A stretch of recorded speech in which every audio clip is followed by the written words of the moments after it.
All you will need is a bottle of antifreeze and a jug. Wait until the engine is cold, otherwise you risk scalding yourself. Release the bonnet and secure in the raised position.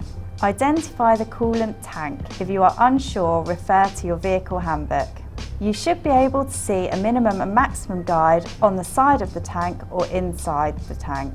Place a rag over the cap and unscrew slowly to release the pressure. Mix your antifreeze with water as per the manufacturer recommendations. Top up to the required level, then replace the cap.